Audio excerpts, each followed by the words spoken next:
Yo, what is up guys? Delboy here, aka Blue Collar Sports TV. Hopefully you guys are doing well. If you're new here, smash that like, hit subscribe, all of that good stuff. So, Fabio Wardley predictably knocks out Daniel Martz in the second round of their fight. Fabio Wardley now moves to 13-0 with 12 knockouts. Now, we all expected Fabio to win this fight. Daniel Martz is a journeyman in the heavyweight division and not a very durable one at that. He's been knocked out several times in his career and I was expecting no less in this fight. Quite frankly, going in, I was disappointed with this opponent for Fabio Wardley. I was expecting something a bit better.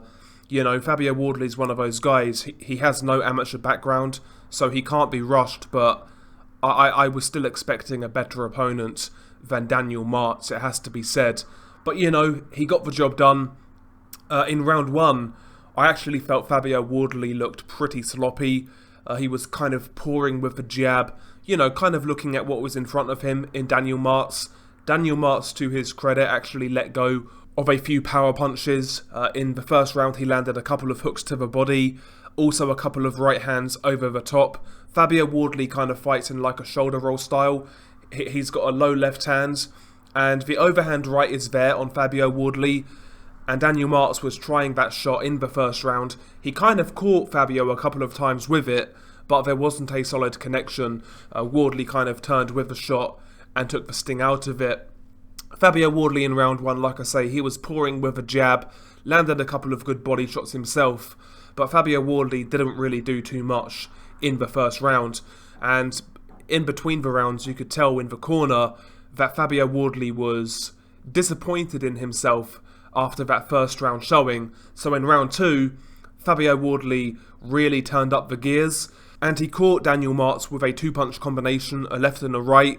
Daniel Martz then went down, delayed reaction. He kind of found the canvas, to be honest. And at that point, you knew that Daniel Martz would look for a way out whenever he could. But he did beat the count, he fought on. And then Fabio Wardley, he went for the kill. He landed a sort of a short left hand up close. Not a powerful shot, but it caught Daniel Martz on the side of the head. Daniel Martz went down again, holding his ear, maybe insinuating a perforated eardrum. But to me it looked like Daniel Martz was looking for a way out. So he got dropped for the second time and he got counted out. And that was it. Pretty disappointing fight, in all honesty, and in my opinion, bad matchmaking, because what's Fabio Wardley really going to learn from a fight like that? Probably not much. And I think the matchmaking was pretty poor. The whole job of a matchmaker, when matchmaking for a prospect, is to get the guy the right fights at the right time, winnable fights, but fights that are going to test him. And this fight did not match that criteria. I mean, listen, these guys are supposed to be professional matchmakers. I'm not working in boxing, but I've seen Daniel Martz fight a few times, and the guy can't go rounds against anybody half decent. He's got a brittle chin, he looks for a way out. That's not the sort of guy that you need to be matching your prospect with. You need to be matching your prospect against more durable guys with a bit of ambition who are going to test your prospect. This was poor matchmaking. The optics were terrible. You could see that Daniel Martz was looking for a way out, and there's been a few times now where Fabio Wardley has had those sort of fights. Richard Latte was another example, just diving and looking for a way out. It's not good optics, and what do you really learn from fights like that? Disappointing fight. Fabio Wardley looked pretty poor in the first round, to be honest. In the second round, he picked it up, landed a couple of punches, and got his man out of there, so you can't really read too much into it. In regards to Fabio Wardley, I think context does matter.